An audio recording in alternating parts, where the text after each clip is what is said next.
प्रदेश भर के अनाज मंडियों में गेहूं की आवक जारी है। मंडी प्रशासन की ओर से भी फसलों के उठान और किसानों को भुगतान के पुख्ता इंतजाम का दावा किया जा रहा है।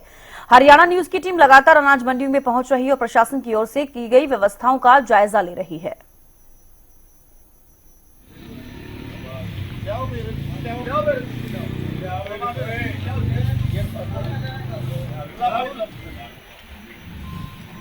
तो देखिए, प्रदेश भर के अनाज मंडियों में गेहूं की आवक जारी है। मंडी प्रशासन की ओर से भी फसलों के उठान और किसान के भुगतान के पुख्ता इंतजाम का दावा किया जा रहा है।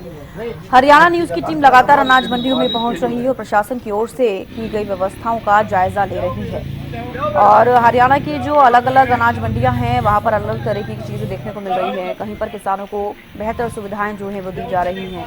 इसके अलावा कुछ मंडियां ऐसी हैं जहां पर अभी तक गेहूं का उठान नहीं हुआ है। इससे किसानों को थोड़ी परेशानी जरूर हो रही है। लेकिन आपको बता दें कि गेहूं में अगर नमी है तो गेहूं को पहले सुखाया जा रहा है, उसके बाद ही गेहूं का उठान हो सकता है। तो ऐसे में कई सारी चीजें ऐसी हैं जिनको ध्यान में रखते हुए गेहूं का उठान होगा।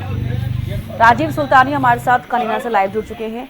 राजीव, फिलहाल कनीना का जिक्र करें तो कनीना में जो अनाज मंडियां हैं वहां पर किस तरीके की व्यवस्थाएं किसानों के लिए की गई है और क्या गेहूं का उठान शुरू हुआ है, गेहूं आने शुरू हुए मंडियों में? जी सविष्का जी, इस समय हम कनीना अनाज मंडी के अंदर मौजूद है और गेहूं की आवक जो है वो पिछले 4-5 दिन से काफी होने लग रही है। हम कल तक की बात करें तो कनीना अनाज मंडी में करीब 5000 क्विंटल गेहूं की आवक हो चुकी है और यहाँ पर जो खरीद एजेंसी है वो फूड सप्लाई के द्वारा यहाँ पे खरीद की जा रही है और जो तमाम तरह की जो सुविधाएं हैं वो मार्केट कमेटी के द्वारा किसानों को मुहैया कराई जा रही है, चाहे वो पीने के पानी की हो, चाहे वो बैठने की व्यवस्था हो, चाहे वो साफ सफाई की हो।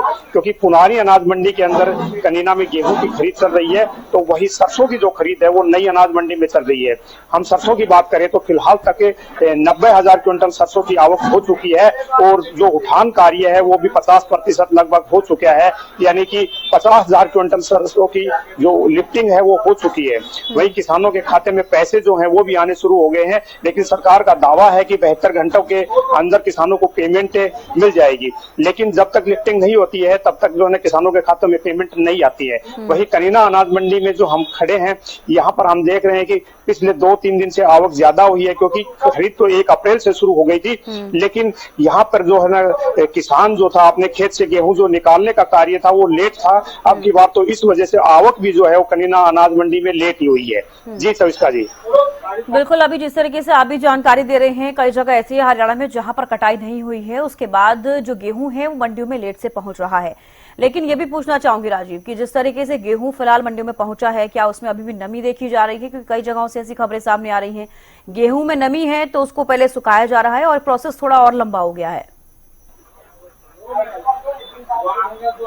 जी सविष्का जी, मैं बताना चाहूंगा कनीना अनाज मंडी में 2-3 अप्रैल के आसपास गेहूं की कुछ किसान जो है वो अपने लेकर आ गए थे, लेकिन नमी की मात्रा ज्यादा होने के कारण उनकी खरीद नहीं हो पाई थी। लेकिन पिछले 3 दिन से हम देख रहे हैं कि हरियाणा में जो तापमान है वो बढ़ गया है। सरकार ने भी 20 जिलों में येलो अलर्ट जारी किया है, वही 2 जिलों में लू की एडवाइजरी जारी की गई है। लेकिन जिसके चलते जब टेम्परेचर बढ़ा है तो फिलहाल जो है नमी की मात्रा ज्यादा नहीं है और किसानों का जो गेहूं है वो लगातार खरीदा जा रहा है।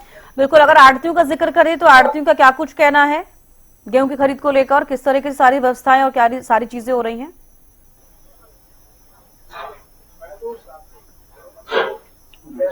राजीव, आवाज मिल पा रही है आपको?